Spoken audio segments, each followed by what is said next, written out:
Bonsoir à tous et bienvenue, moi c'est Manu, la team Mon Coach Brico. N'oubliez pas, si vous aimez ces petites vidéos, vous pouvez liker, ça fait toujours plaisir. Ce soir, nous allons voir qu'est-ce qu'un chantournage. Alors chantournage, c'est une forme de découpe.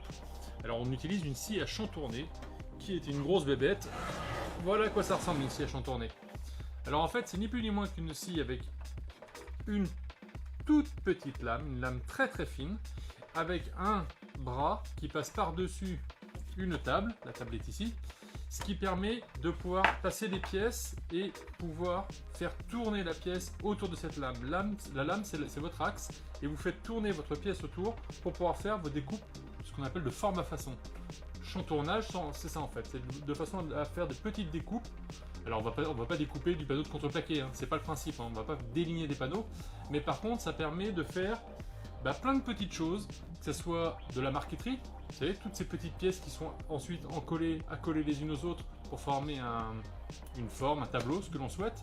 On peut aussi faire, vous savez, les jeux pour enfants, les puzzles, vous voyez le morceau de bois, je l'ai passé à scie à chantourner, voilà, c'est le principe. Là on est sur un morceau quand même très épais, alors savoir que c'est une lame très très fine, avec des dentelures très fines, donc il faut aller doucement, on prend le temps de faire les choses.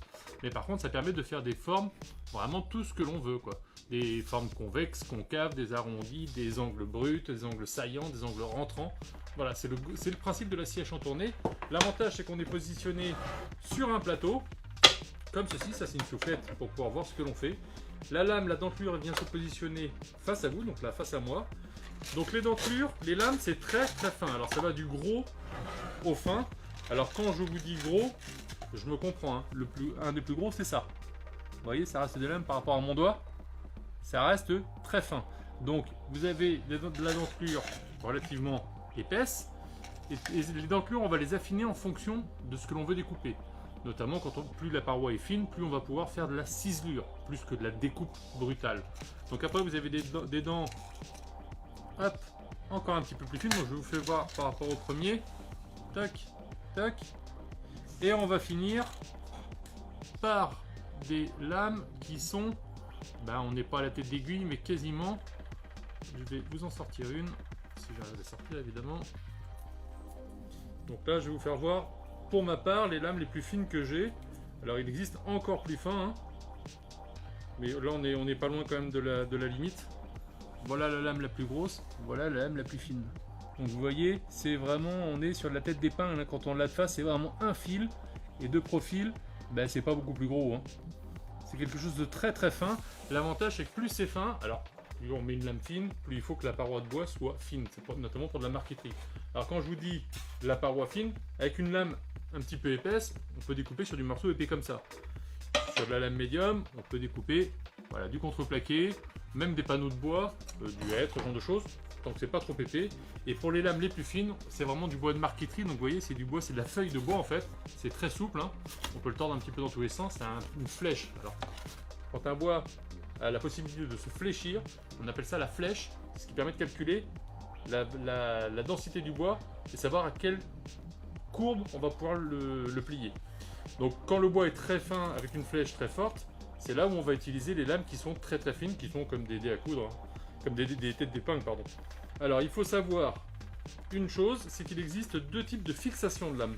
Parce que vous vous doutez bien que ces lames, le plus compliqué c'est d'arriver à les fixer pour pouvoir travailler avec. Parce que quand elles sont très très fines, c'est tout de suite encore un petit peu plus compliqué. Les lames les plus traditionnelles pour la scie à chantourner, vous avez des petits ergots qui sont en haut. On les voit, cette petite tige qui est en haut, et vous avez la même en bas. Et quand les lames commencent à être très très fines, il n'y a plus ces petits ergots, tout simplement parce qu'il n'y a pas assez la place dans la matière pour pouvoir les faire. Donc ça va être uniquement par pincement, et donc là vous n'avez strictement rien, ni d'un côté, ni de l'autre. Je vais vous faire voir ces lames là, qui sont quand même un petit peu plus particulières que la normale. Ces lames là sont extrêmement fines, mais parce qu'elles permettent de chantourner dans tous les sens. Pourquoi? Parce qu'en fait la lame, une fois qu'elle est fabriquée, elle est entortillée sur elle-même, vrillée, et ce qui fait que vous avez des lames, des dents de ciselure de tous côtés. En fait, elle est torsadée, donc c'est une lame très fine, traditionnelle, et après elle est torsadée, ce qui permet d'avoir les lames, la dentelure qui se trouvent sur tous les côtés. L'avantage de ces lames-là, c'est que ça permet d'avancer, de reculer, de tourner à droite, tourner à gauche, sans avoir à bouger le bois. En fait, c'est la lame qui découpe de tous les sens. Donc ça, c'est des lames dites techniques, hein. Donc voilà pour ce qui est de la scie à chantourner. Donc on va voir, on va faire un essai. Ça, vous allez pouvoir constater par vous-même ce qu'on va pouvoir faire. Je vais vous faire voir moi avec... Alors, les lames de scie à chantourner, petite chose. Quand vous les achetez, essayez pas de les acheter à l'unité. Déjà parce que c'est rare de les trouver à l'unité. Mais tout simplement parce que c'est des lames qui sont tellement fines que ça a tendance à relativement vite casser. Donc on fait attention, on les prend par paquet. Et ça vous permet de travailler correctement. Donc, la scie à chantourner, vous avez votre plateau qui est là, qui peut s'incliner quand vous voulez pour travailler de biais, pour pouvoir faire des formes biaisées, réellement. Moi, je vais travailler à plat pour vous faire voir. Donc, je viens bloquer mon plateau. J'ai installé ma lame, donc je suis venu la bloquer sur la partie basse. Je viens la bloquer sur la partie haute. Une fois que ça, c'est fait, mon pied qui est à l'arrière, je viens mettre la pression qui me convient, parce que là, vous voyez, c'est souple. Et là, je viens mettre la pression qui me permet d'avoir la lame la plus rigide possible. Alors attention, il faut que la lame soit rigide, il ne faut pas qu'elle soit trop tendue, parce qu'autrement, dès qu'elle va rencontrer un morceau de bois, elle va casser. D'accord? Vous avez un petit carter de protection que vous pouvez baisser ou non. Attention, vous le baissez en fonction du morceau de bois que vous avez. Si vous le baissez à ras et que vous avez un morceau de bois, vous ne pourrez pas passer, tout simplement. Vous avez la petite soufflette qui est de côté, qui permet de venir projeter un petit filet d'air sur l'endroit où vous travaillez, ce qui vous permet de pouvoir voir ce que vous faites, parce que autrement c'est toujours plein de sur de bois, tout simplement. Donc là je vais commencer par le morceau que j'avais attaqué là, sur lequel j'avais fait la forme tout à l'heure. Donc je vais démarrer la scie, ça vibre, hein. En fait la lame elle fait un monte-baisse, donc elle monte et elle descend constamment.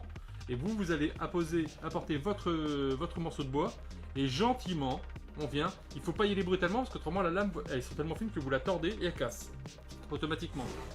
Donc la ciselure, si les dents sont face à vous et vous allez, pourquoi le plateau, c'est que vous allez pouvoir avancer et faire tourner votre morceau de bois à convenance. Et donc là je viens avancer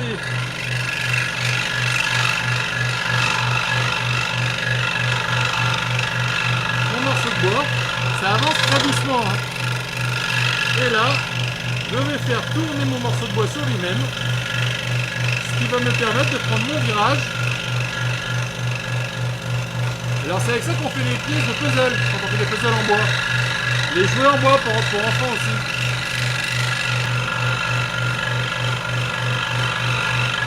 Donc vous voyez, mon morceau de bois il tourne, je le bouge doucement pour éviter de mettre des surpressions dans la lame et éviter que celle-ci me casse.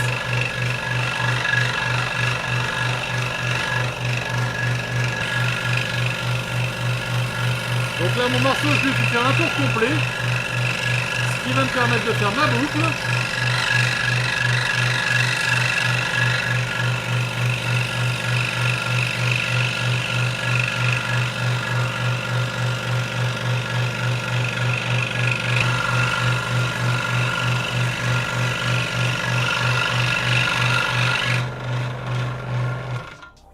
Et voilà pour ce morceau. Alors sachant que là j'étais sur un morceau quand même assez épais.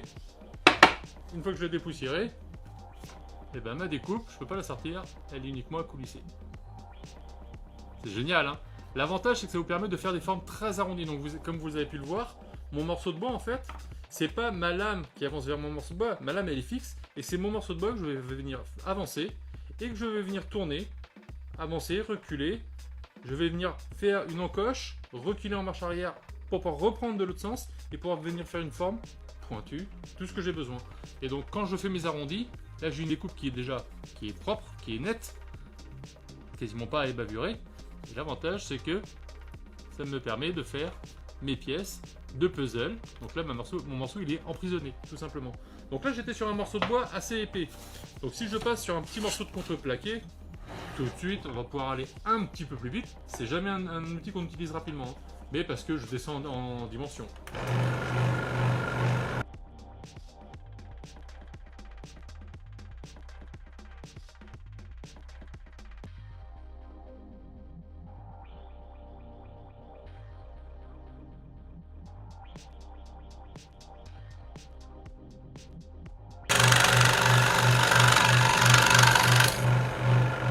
là, voilà, c'est vraiment un détour, rapidement, histoire d'essayer de vous faire voir. Voilà, en faisant des allers-retours, c'est assez facile de découper un petit profil. Alors là, mon profil n'est pas très beau, il n'est pas très soigné, forcément j'ai fait ça rapidement. Mais vous voyez que je peux aussi bien faire des montées, des descentes, partir dans un sens, revenir en marche arrière et repartir, faire des formes concaves, convexes, un petit peu tout ce qu'il me faut pour faire des jeux en bois. Dès qu'on veut s'amuser un petit peu avec les jeux en bois, ça peut être quand même très très marrant. Et alors quand on fait du bois de marqueterie, évidemment, c'est encore plus simple. Donc là, c'est sur ces bois-là où on peut se permettre de mettre des lames à dentelure extrêmement fines, les fils que je vous faisais voir tout à l'heure, parce que là, ça vous permet de passer dans tous les sens sans s'arrêter au final.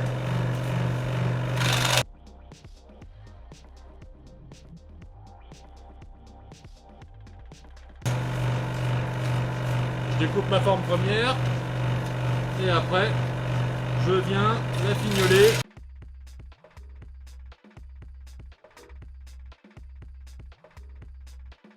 À convenance, je peux faire ma petite bulle de BD, c'est facile.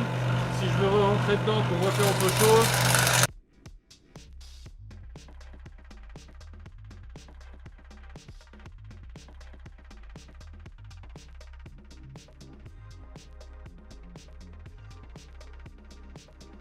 et ainsi de suite, et ainsi de suite. Mon morceau était tellement fin, je voulais aller trop vite, qu'il a cassé.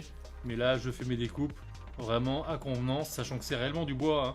Et donc ça, c'est des morceaux qui sont tellement fins qu'on va pouvoir venir encoller et plaquer sur un panneau de bois qu'on a fait ou un meuble. Et ça permet de mettre des essences différentes, ce qu'on appelle des bois rares, et de faire réellement une décoration. Voilà le principe de la scie à chantourner. Donc la scie à chantourner, c'est quelque chose pour les gens patients.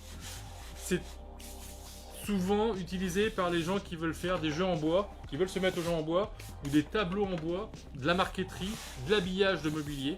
Voilà, c'est un super outil. On ne l'utilise pas tous les jours non plus, mais il y a moyen de faire des choses vraiment extraordinaires. Il faut juste être patient. Donc munissez-vous de vos toutes petites lames. Une scie à chantourner, les premiers prix, ça vaut une soixantaine d'euros, donc c'est pas démesuré. Les lames, proportionnellement, parce qu'elles sont très fines, mais qu'elles sont toujours vendues par paquet, ça vaut une trentaine d'euros le paquet. Donc c'est un petit peu, voilà, c'est la partie quasiment la plus chère.